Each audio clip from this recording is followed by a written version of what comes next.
don't mind. Welcome, YouTube. You are live as well. It is Monday, February the 5th. It feels like it's been forever since I have met up with you guys. We are going to talk about intentionally living our life today. I came up with this subject for today's discussion from the sermon that was given at our church this weekend and from something that I saw on the internet with Oprah Winfrey about living your life intentionally. So I thought I would merge the two subjects and then kind of blend them with what it is that we are doing here intentionally, doing some work to improve our health and well-being and create new lifestyles for ourselves. So if you're new, welcome. My name is Diane. Please take a second to hit that like button if you are joining us from Facebook, and if you are joining us from YouTube, you can go ahead and hit that subscribe button. Always feel free to share and take a second to leave me a comment so that I know that you're here. Let me know where you're checking in from, and I will answer any questions or comments at the end of the information part of this live today. Like I said, my name is Diane, and for the past 25 years or so, I have been helping women find nutritional plans and fitness programs to help them look and feel their best and live their most authentic life. And now as a certified nutrition coach, I'm helping women take that just a step further by incorporating an intermittent fasting and a keto-like lifestyle to not only improve their lifestyle in regards to how we're living health-wise, but to really create some good habits that we can carry on for ourselves so that we can really get in control of curing our bodies and living to the best of our potential. And that's where I want to lead in with today's discussion as far as living our life intentionally. And are we doing the things that can create an intentional life for ourselves? So often we sort of just get into that life. We kind of go through the motions, we get in our routine, we get, especially women, get caught up in the taking care of everyone else, putting ourselves last, and we can really lose sight and focus of what it is that we really wanted to have for ourselves intentionally, because we stop thinking and we just get put on that autopilot type of way of getting through our life. And I know before I started living my life intentionally, and I think this is what led up to me becoming so sick a few years ago, was just doing what I just described, going through the motions. I would wake up in the morning, my feet would hit the ground, I would come into the kitchen, I would start the coffee pot, I would put the, bagel or waffles in the toaster, you kind of pop it down, you go out your dress, you come out, you eat, you go about your day, you eat, you go about your day, you eat, you go about your day, and everything is just so programmed in us that we never stop to think about how we're feeling. And the thing that I always stress so heavily with my talks here is really being focused on those signs and signals that our body is sending us. And when we're checked out and we're not doing things with intention, then when those signs and signals pop up, we have no idea what they're saying to us or what they might be connected to. And if we don't pay attention to them and we silence them out for too long, that's where we really find ourselves really, for lack of a better way to describe it, falling apart and finding ourselves sick in ways we would have never imagined. And that's, I know, where I was headed, and I know where a lot of women who share their stories with me were headed as well. So what do we do to live our life more intentionally? And this is where what I listened to when I was home this weekend and I was viewing our church service online, was our pastor was talking about sowing and reaping. And he, of course, when we think of reaping and sowing, we think about farmers and planting seeds and reaping from your crops and all of those kind of things. But we really can apply that to our everyday life. And are we sowing our life in such a way that we will reap the benefits with intention? So are we purposely doing things? Are we purposely planting those seeds? Are we purposely planning our day out with specific intentions so that at the end of the day or the end of the week or the end of the month or the end of the year, we have exactly what we wanted to have because we did it with purpose and we did it with determination and we weren't just going through the motions? And that's, that thing that can often be difficult for us to do, because especially as moms, because we have so many things sort of pulling at us at one time. A lot of us are professionals. We have kids that we're raising or people that we're responsible for. Maybe you're in a position where you're helping your spouse with his career, or maybe, I know for a lot of women in this, kind of age group, the 40 plus to 60, maybe you're finding that you're on your own for the first time in your life, and you're having to start some things over. And how do we get back to that point where we can really be intentional about what we're doing and really plant some seeds firmly into the ground so that we can really reap what it is that we want from the efforts that we're putting out, and we're not just going through the motions? Well, from my own personal experience, I think the best thing to do is just really slow your life down to the point where you can take inventory of the things that you have going on and really make a benefits list or a pro list and a con list. And where are you spending your time? And are you spending enough time in the pro part of your life or the seed planting part of your life, and really doing things with people who are bringing true benefit to your life? Are you participating in actions that are going to take you to that next level that you want to go? Are you putting your time, money, energy, and emotion into things that are going to end you up in a place that's going to be good for you? Or is it going to end you up in a place where you just feel like you've had the life sucked out of you and there's nothing left of you? On the con side of things, if you have a list of cons that really aren't going to answer the questions that you're asking for yourselves about where you want to go and what you want to do and how you want to feel at the end of the day. Do you want to feel empty and depleted, or do you want to feel fulfilled and satisfied?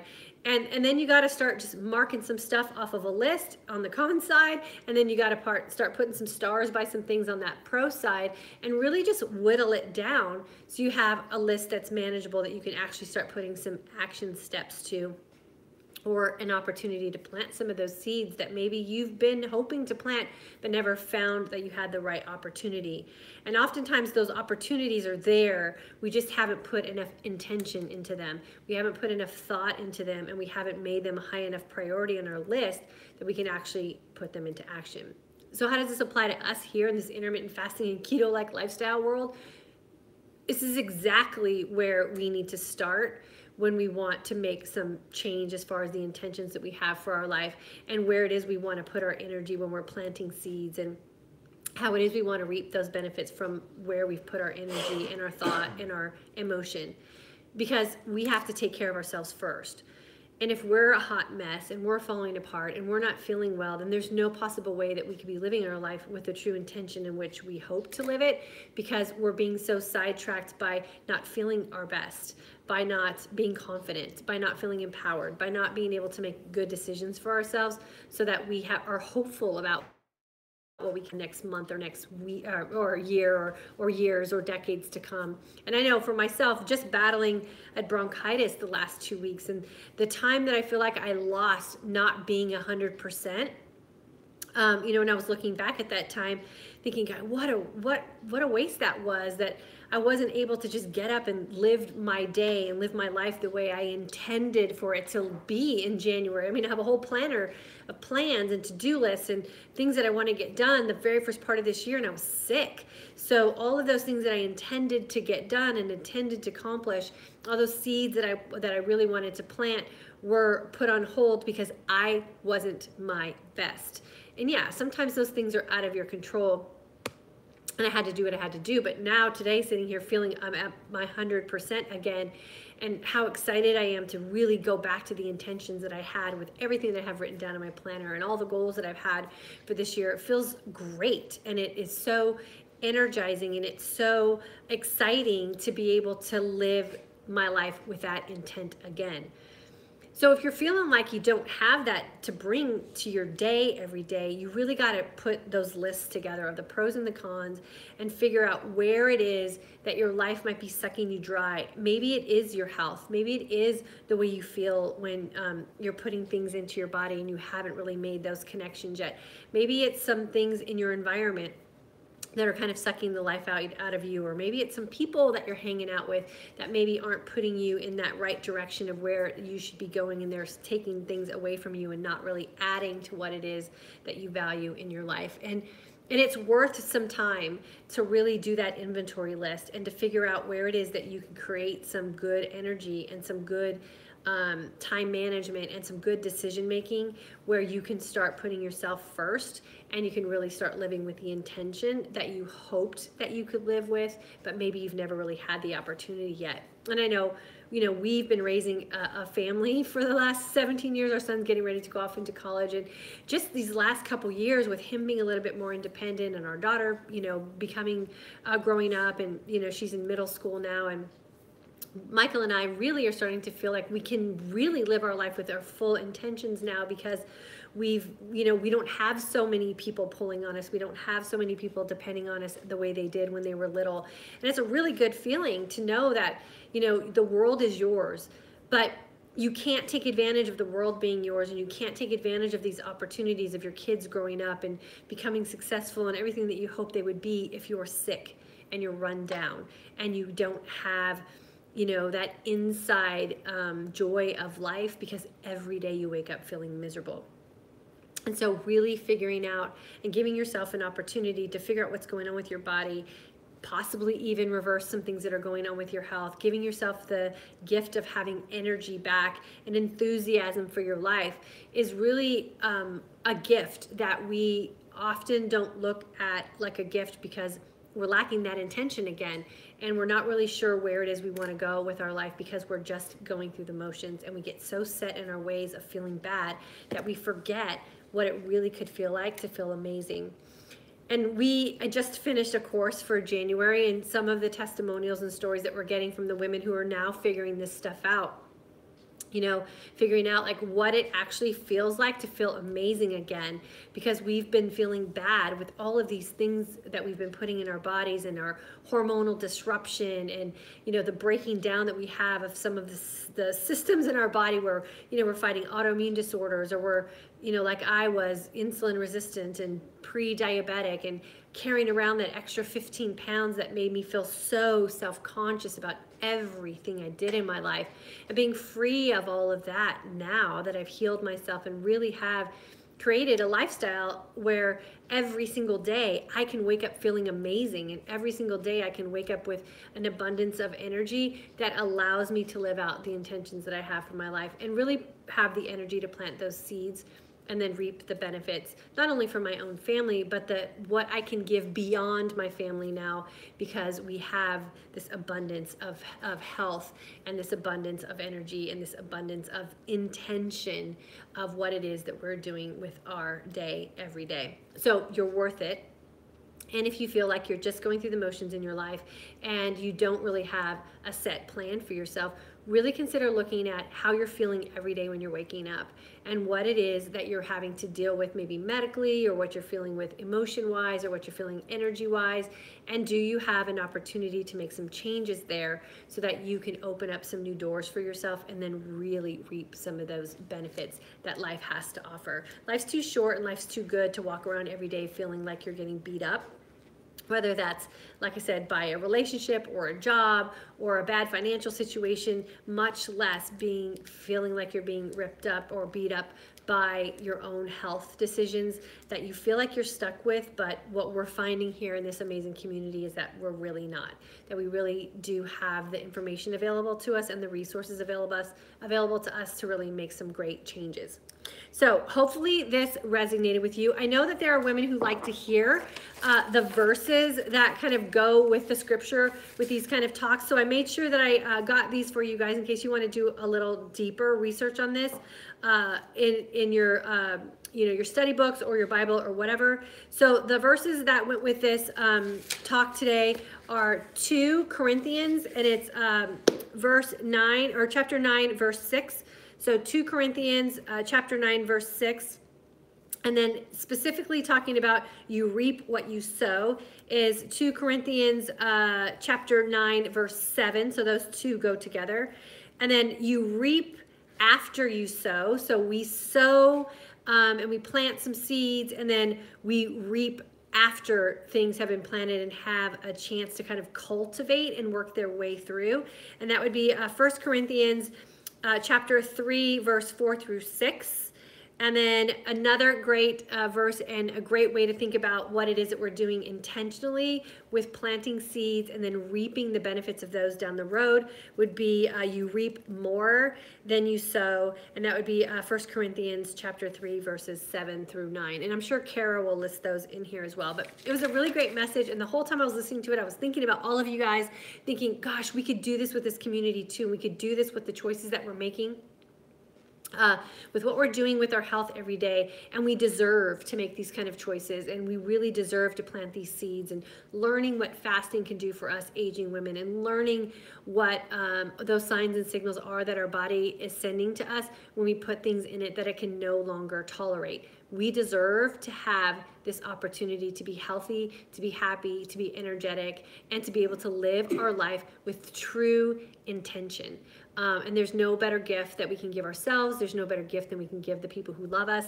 There's no better gift than we can give our kids and our grandkids than us being fully present, because we are coming with our best intentions.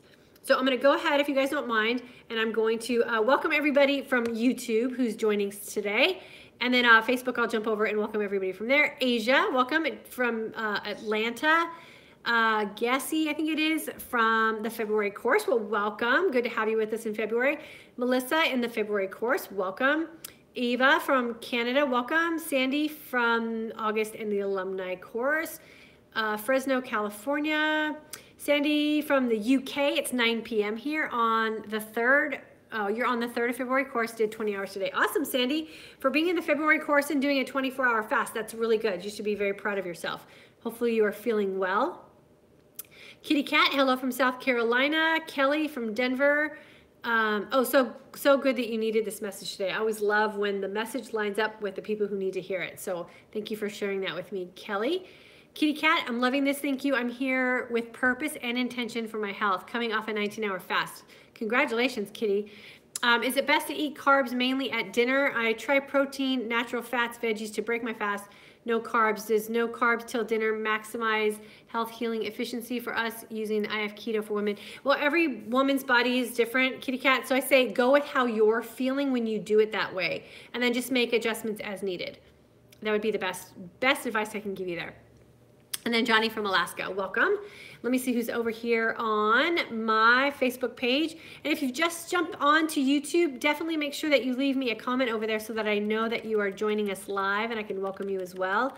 And if you ever catch this on the rebroadcast, you can always leave comments. I come back and answer those as well. Janet, good afternoon. So good to see you on a Monday afternoon.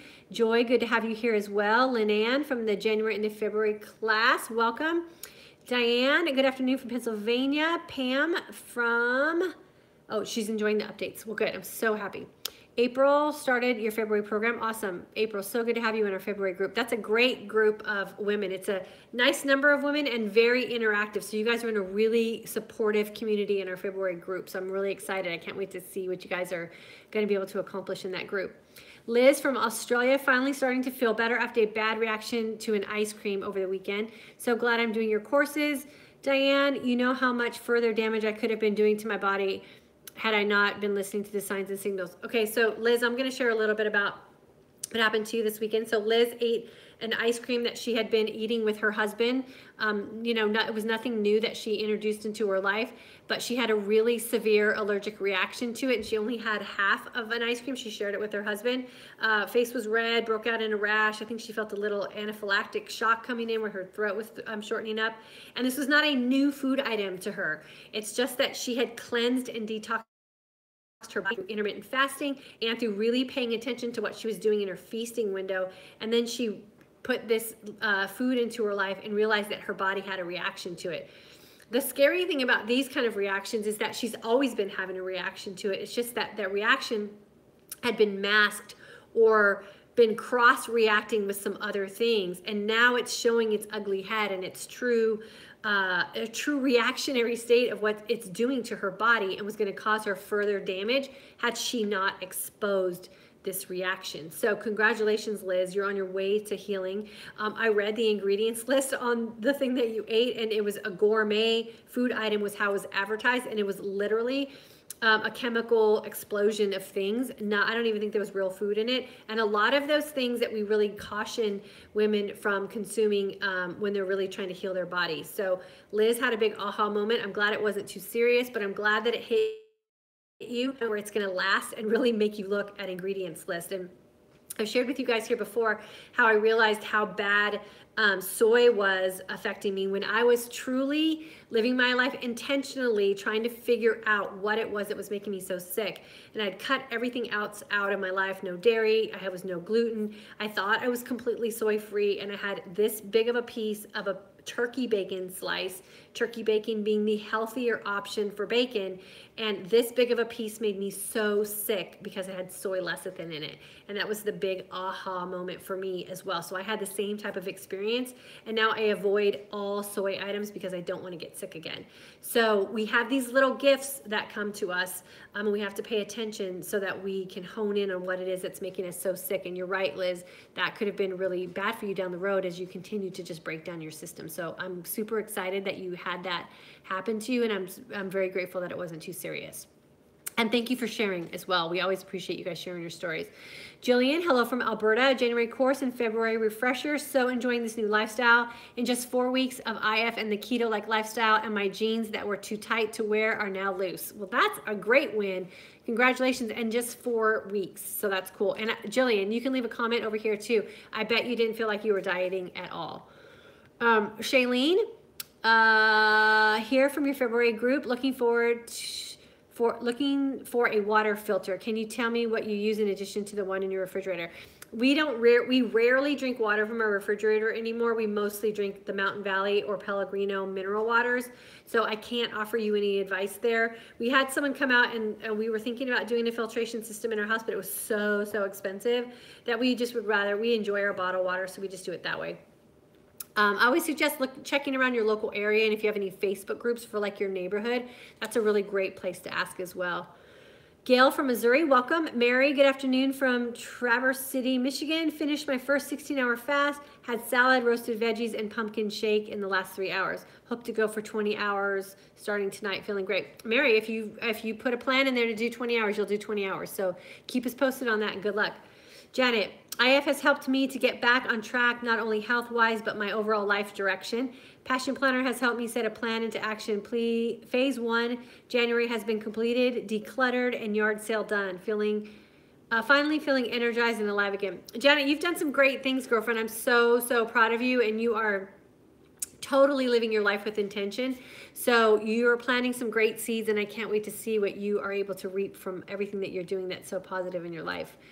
Jillian, as a mom of 2 young men, 23 and 25, and the wife of a man who has survived cancer and heart issues, we've been through a very emotional time over the last few years.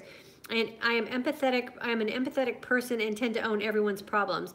Honestly, the life was sucked out of me until I found this way of living. I'm so very grateful to have rediscovered who I am and to have me back. I still help my boys through tough times that they go through, but I did it in a much more healthy way. That's a great thing that you've realized there, Jillian, for sure.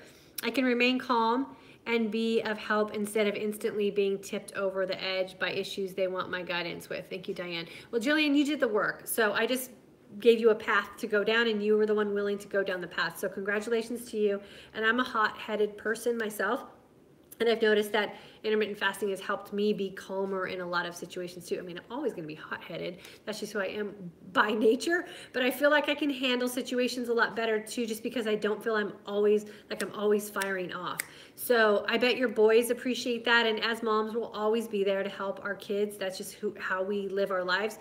So be there for them. But I'm glad that you can do it in a little calmer way. And I'm sure that they appreciate it as well. So that means that your relationship with them is just going to get better and better. Jillian, going for 20 hours tomorrow, February course, managed 16 hours and did a fasted workout too. Who knew? Yeah, and Jillian, those fasted workouts are going to get so much better. The more fat adaptive that you get, I mean, it's going to blow your mind. So keep us posted on those workouts for sure. Christine, hello. Just came off a 20-hour fast with my shake. Good to see you from Detroit. Well, congratulations. And a shake's a great way to come off a fast. Just make sure you're not putting too much sugar in there, not a lot of fruit and stuff. Sun Kim, Diane, I am amused. I patch painted my ceiling after a fasted workout at Soul Cycle. Yeah, it's crazy, girl. You're gonna have so much energy. The home improvement, I think, is the most impressive stuff that we get from the women in this course. Is like closets are cleaned out, things are decluttered. I completely redid my closet. And then even being able to work out too, it's amazing. And like, who knew, right? Like, who knew we had all this energy that was just being sucked out of us? So congratulations on that, especially after a Soul Cycle class. Like, those things are killer, so good for you.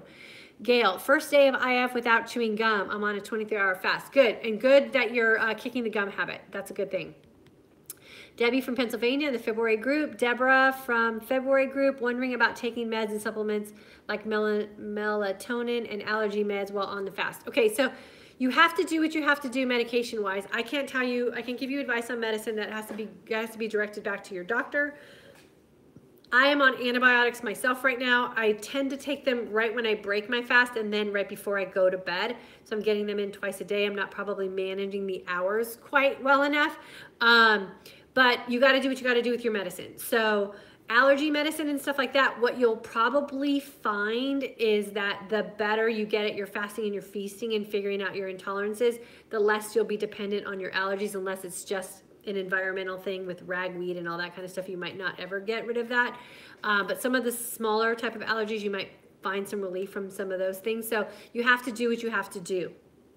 Never put yourself in a compromising position with medicine or anything because of a fast. Just fast the best that you can while you have to go through your regimens with medicine and stuff. And then through the course, what I really ask you guys to do, just so you can pinpoint some things and see what you can do without, how you can live without certain things, is try to go as slim as you can on like supplementation and pre-workout stuff and all that kind of stuff just through the course, so you can see how your body operates without them. And then I ask you to slowly put them back in. Sometimes what people find is they don't need them at all. They were just sort of wasting money. And then other people find that they really need them and they put them back in, and then they feel the benefits of them better. So use this time to really experiment and see what your body can do on its own is the best advice I could give you.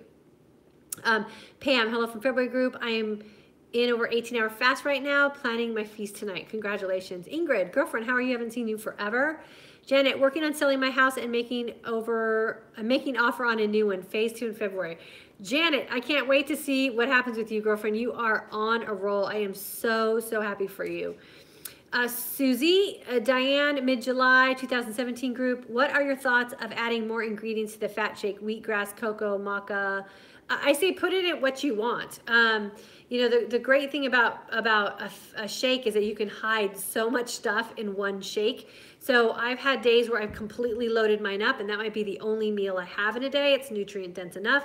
And then there's days where I've slimmed it down and then had a meal too. So use your shake as a thing that you can really manipulate and make it work for you. So if you can hide a bunch of stuff in that and do it all within a, you know, have your shake as one time of your day of having a meal, I say load it up.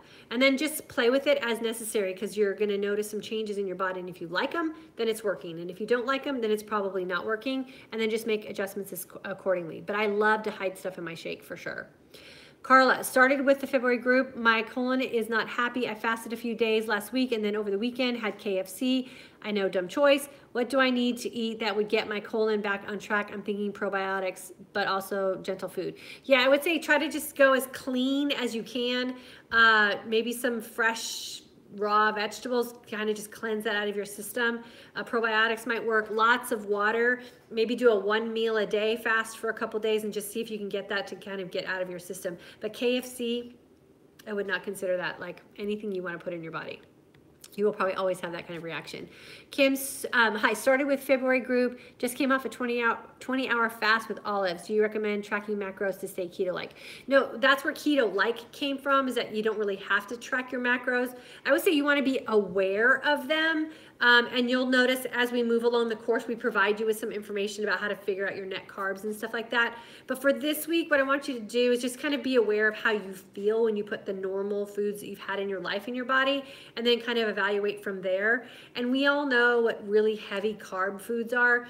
So just be wary of those, eat as naturally as you can, and use this week as a time to really experiment and see how your body feels when you eat your everyday foods. And then we're gonna kind of wean through some of those and then create a lifestyle of foods for you. So keep an eye on some things so you're aware, but don't necessarily have to micromanage your macros too much right now. We'll get you to that point later. And we still don't ever really micromanage. We just kind of lead with intention with what we're trying to eat. Sandy, feeling great. Mineral water has made me feel much better this week. Great tip. Okay, good. Yeah, mineral water, use that for sure. Anita from Melbourne, Australia, welcome. What do you eat on your break fast? I make a shake, Anita, that I make. It's just a bunch of nutrients in it, and then I put a bunch of other things in it so I can hide a lot of stuff in one shake. And I usually have a shake and dinner, and that's pretty much what I have for my feast. Tracy from Dallas, well, welcome, girlfriend. We're in the same neighborhood from the February group. Really enjoyed the message today, 18-hour fast. Awesome. Do you have a favorite protein powder? Tracy, email me. I don't suggest protein powders. We don't really need that much protein. I suggest meal replacement shakes that are going to provide a little bit more nutrients for you. So if you email me, I can give you some information about what I use and some opinions about some other things. So it's dianeparhamfitness@gmail.com, and I'll get you some info. April, good afternoon. She's from our December alumni group and January and February courses. Kitty Cat, I appreciate your suggestion for best potassium, magnesium, calcium supplements to take. They reduce night sweats, right? And does pink Himalayan salt in the water supply the sodium I need? Yes, on the sodium. And email me, Kitty Cat, and I'll give you some suggestions on some good supplement lines that you can go look for. Johnny, started IF 12 days ago. My body has adapted immediately and see fat loss already. So grateful for this discovery. Did my first fasted workout on Saturday and felt fantastic. Yeah, congratulations. Most people do, depending on where you are in your healing state, but most people do start noticing changes really quickly. So congratulations on paying attention and being able to see those changes in a positive way. So that's a really great way to live. Rita, nice to catch you as well. Sharon from Bellingham, and I am a new viewer, and IF is a lifestyle I can live with. Thank you for all your research. Oh, Sharon, you're welcome, and so glad to have you here with us. Make sure that you've subscribed so you'll know when we go live. Stephanie from St. John's, Florida, in the February course. Lori Ann, joining you late, but caught the tail end of your chatting about your shake. I just made a Shakeology mug cake, and it was amazing. Oh, awesome. That sounds good. Linda, good to see you. Haven't seen you for a while. Nice to have you pop on with us. And then Tracy, my email address is in the comment section, so just send me an email and I'll get you some info.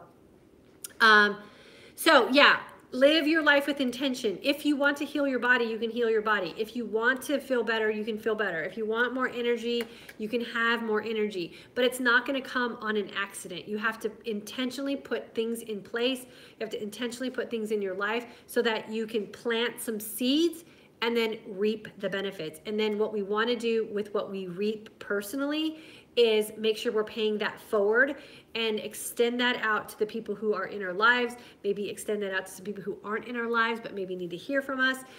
Extend that out and pay it forward to as many people as we possibly can, because feeling great and living your best life and living your life intentionally is really something that should be shared and gifted out. It shouldn't be something that we hold on so tightly that no one else can benefit from us. And then we can be this next layer of communication and support for a next generation of women who are coming up who need to hear from us. Coralie, what do you suggest for nutrition? My cycling training for this weekend, 4 hours cycling and 15 minutes running.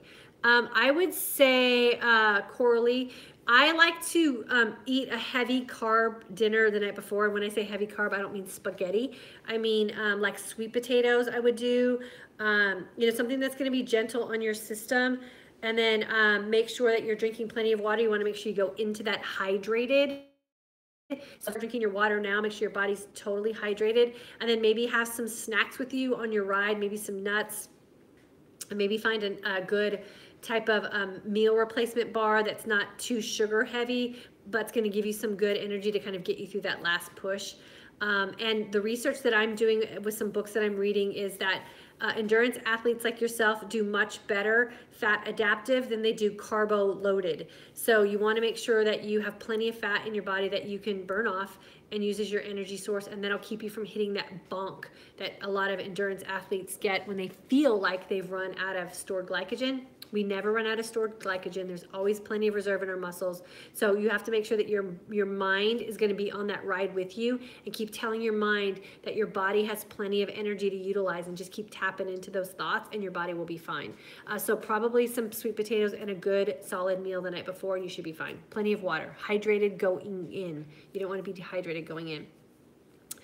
Eric, hey there. Nice to have you with us. Rosie, Tony Dixon, meet Diane, my intermittent fasting guru. She's all about our age group and issues we're going through. Okay, cool. So you sent someone to us. Awesome, Rosie. Thank you so much. Hopefully Tony Nixon will be able to catch us. Let's see. Sandy, love the message about paying it forward, that younger generations get the benefits and have healthier lives physically and mentally. Yeah, for sure. Coralie, if you have any more specific questions, email me and I can help you with some stuff too. What is fat adaptive? Fat adaptive is when you're no longer burning sugar for energy. It's when you're tapping into your fat reserves as your source of energy, and we call that living in an energized sense of calm. So you don't need to eat every 2 hours to keep your energy levels up. You could go 20 hours plus without any food and you're burning your own fat. That's fat adaptive, and you feel good and energized and calm. And that's what we really shoot for in the course that we teach, is to teach you guys how to be fat adaptive. Okay, any other questions before I close out for tonight or this afternoon? This is our new time schedule, 3 p.m. Central Standard Time, Monday through Thursday. My daughter's starting spring sports, so I had to move it to the afternoon time before she gets home from school. So Monday through Thursday, 3 p.m. Central Standard Time here on this Facebook page. And then my husband and I are starting a live Facebook chat, not YouTube, sorry. It's just gonna be Facebook for now. On Fridays, hopefully around 3 p.m., we're going to be discussing family and male aspects of intermittent fasting and living the keto-like lifestyle. So we'll be talking about that on Fridays over there. So make sure you guys have liked that page as well. It's called IF and Keto Family Life, right? IF and Keto Family Life over on Facebook. Are teenagers too young to IF? Yes and no. So what we've done in our house, and actually we're going to talk about this on our Friday live over on our IF Keto Family page, we just don't force our kids to eat breakfast anymore. If they feel like eating, they eat, and if they don't feel like eating, they don't have to eat. And we are teaching them the value of good quality nutrition. So I think it's more about how you present it to them more than if it's okay for them or not. You know, they have growing bodies, they need the calories, they need the nutrition, but we are so, we can easily feed our kids all day nutritionally in a way where they're getting no nutrients at all, right? We can feed them, crappy cinnamon rolls before they go off to school, and then fill their food, a lunchbox full of processed food at lunch, and then they come home and have a processed snack, and we put some, Kraft mac and cheese and whatever in front of them.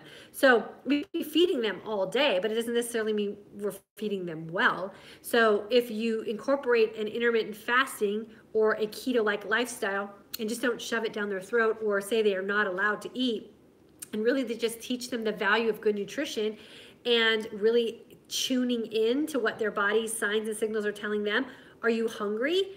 Are you bored? Are you, are you trying to put off your homework? Like, why are you eating? And really teach them to listen to themselves and the intuition that their own body has. Their bodies are so smart because we haven't messed them up yet. And so listen, let your kids sort of direct what it is that they want to do with their timing of their food. And I was sending my daughter off to school in tears, trying to shove food down her throat. And now I let her choose. And there's some mornings she just says she's not hungry, and I don't worry about it. I just make sure she has a really healthy lunch and she has really healthy food when she gets home, and they're both thriving and super healthy and fine. And hopefully we'll grow up with a really healthy relationship with food. So I think it's always how we address food with our kids, not so much what and when. And we'll talk about that on Friday. Love the sunflower seed butter in the shake you recommend. I also use almond butter and just noticed that mine has palm oil. Is palm oil bad news? It depends on who you listen to, and it's kind of those things that I say. You know, we can't become so obsessive about everything being so perfect. I would say if you feel uncomfortable about it or you're questioning it, get through your almond butter and then go look for a different brand, maybe that has a different kind of oil in it. And then kind of see how you feel, kind of thing. So it always depends on whose report you're reading and where the palm oil's coming from, I think is the biggest thing. Let's see. Okay, Kara put the link to our other Facebook page so you guys can see that as well. Yeah, and Coralie, definitely feel free to reach out to me via email if you would like me to give you some more tips or tricks or whatever. Okay, so I am going to close out for today. We're closing out today. We had so many women request that we keep the registration open for our February course that we've left it open through the weekend, and we've had so many women jump in with us last minute. I would say it's technically not too late if you still want to jump in with February. This is our first group fast today, but today will definitely be the last time that you can join us for February unless we've closed it out already. I don't know, Kara does that for me. So if it's open, I would say go hit the link. You can still get in with us. If not, then you can get in on our March group. We've decided there's going to be a 6-week gap between our February course and our March group. And I know that's a long time to wait for a lot of you who are really anxious to get in with us. So we've built in a little bit of a discount if you join between when we close out our February course and the first 2 weeks of March, because you have to wait so long. And I know there's a lot of women who've been asking us for a discount for our course. We've built in a discount for the first 2 weeks of March. So if you're looking to join the course and you want a discount, I would highly recommend, it's already set for March. Okay, you can go in now and register for our March course. I think it starts March 10th, Kara, is that correct? So it's a little ways out, but it would be a great opportunity for, I know some of you who might be financially in a bind as far as joining the course. This would be a great opportunity for you to get in. It just won't start till March 10th. And that is up and ready for registration now. And I know a lot of you have been asking us for a discount, and this is the best way that we can offer a discount for those of you who are looking for it. So definitely go in and get yourself registered for March. I am going to close off. I will see you guys tomorrow, Tuesday at 3 p.m. Central Standard Time, right back here on YouTube and Facebook. Please continue to leave questions and comments for me. I will go back and review them and answer them the best way I can. And if you have a private matter, always feel free to email me and I will get back to you via email as well. So enjoy the rest of your Monday night or afternoon or morning, wherever you're tuning in from, and I will see you guys tomorrow.